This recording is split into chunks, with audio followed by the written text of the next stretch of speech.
Have you ever felt completely unseen, like you're invisible, lost in the crowd, and your struggles don't matter to anyone? It's a deeply human feeling, one that can leave you feeling isolated and hopeless. But what if I told you there's a name for God that speaks directly to that feeling? A name given by a woman in the depths of her despair, a woman who felt utterly abandoned. This is the story of Hagar and the powerful name she gave to God. ROI, the God who sees me.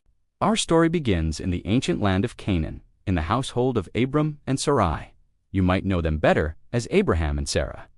God had promised them a great nation, with descendants as numerous as the stars. But there was a problem. Years had passed, and Sarai was still childless. Her heart ached with the shame and sorrow of being barren in a culture where a woman's value was so closely tied to her ability to have children. Imagine Sarai's desperation. Every day was a reminder of the promise that seemed impossible.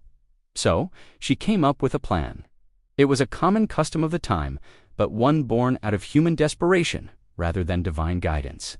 She said to Abram, "The Lord has kept me from having children. Go, sleep with my slave. Perhaps I can build a family through her." The slave she was referring to was Hagar, an Egyptian. We don't know much about her backstory, how she came to be in Sarai's household, but we can imagine she had little say in the matter. She was property. Her life was not her own. When Sarai presented her plan, Abram agreed, and Hagar, caught in the middle of this painful situation, did what was commanded of her. Hagar conceived a child, and this is where the story takes a turn. The Bible tells us that when Hagar knew she was pregnant, she began to despise her mistress. It's easy to judge Hagar here, but let's try to see it from her perspective. For the first time, perhaps ever, she had a status. She was carrying the heir of this great household. The invisible servant was suddenly very visible, and perhaps a bit of pride crept in. Sarai, however, felt the sting of this contempt deeply. Her plan had backfired, creating jealousy and bitterness. She went to Abram, full of anger and pain, and blamed him. "You are responsible for the wrong I am suffering," she cried. Abram, washing his hands of the messy situation he helped create, essentially told Sarai, "Your slave is in your hands. Do with her as you think best." And Sarai did. She mistreated Hagar so severely that Hagar couldn't bear it anymore. Pregnant, alone, and abused, she did the only thing she could think of. She ran. She fled into the desert, heading toward her home country of Egypt. Picture Hagar in that moment. She was running from the only home she knew into the harsh, unforgiving wilderness. She was pregnant, vulnerable, and completely alone. She wasn't just physically lost, she was emotionally and spiritually lost. She felt rejected, used, and discarded. She was, in every sense of the word, an outcast. She must have felt utterly invisible, her pain unseen by anyone. It's in this place of absolute desolation that the divine breaks through. The angel of the Lord found Hagar near a spring in the desert. The first thing the angel said to her is so significant. He called her by name, "Hagar, slave of Sarai.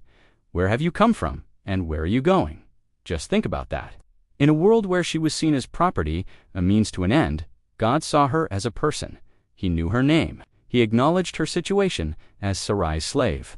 He cared enough to ask about her past and her future. For someone who felt invisible, being seen and named is everything. Hagar, startled but honest, replied, "I'm running away from my mistress Sarai." Then the angel gives her a command that must have been the last thing she wanted to hear. "Go back to your mistress and submit to her." This sounds harsh, doesn't it? But it came with a profound promise. The angel continued, "I will increase your descendants so much that they will be too numerous to count. ... You are now pregnant, and you will give birth to a son. You shall name him Ishmael, for the Lord has heard of your misery." Let's break that down. First, the name Ishmael itself means God hears. God didn't just see her, He heard her cries of misery. Second, God gives her a promise that echoes the one He gave to Abram and Sarai. She, the outcast slave, will also be the mother of a great people. He was telling her that her life mattered, her son mattered, and her future mattered. He was giving her dignity and a purpose beyond her current suffering. Hagar was so moved by this encounter that she gave a name to the Lord who spoke to her. This is unique in the Bible. While people often named places to commemorate an event, Hagar names God Himself based on her experience of Him. She called Him El-Roi, which means, "You are the God who sees me." She then said, "I have now seen the one who sees me." In her darkest moment, when she felt completely unseen and forgotten by the world, Hagar discovered that she was seen by God. He saw her not just with his eyes, but with his heart. He saw her pain, her fear, her humanity, and in seeing her, he gave her hope to return and face her difficult situation.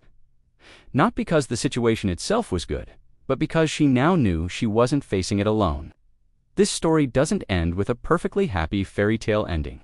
Hagar went back, and tensions remained in the household for years. But that's not the main point. The point is the revelation Hagar received in the desert. The revelation of ROI.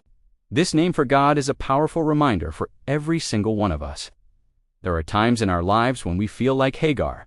We feel overlooked at work, misunderstood by our families, or abandoned by our friends. We might be struggling with a private battle, a secret pain, or a deep-seated insecurity that we feel no one could possibly understand. We feel invisible. In those moments, we can remember Hagar.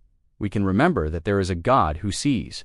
He sees you when you're trying your best, and it feels like it's not enough.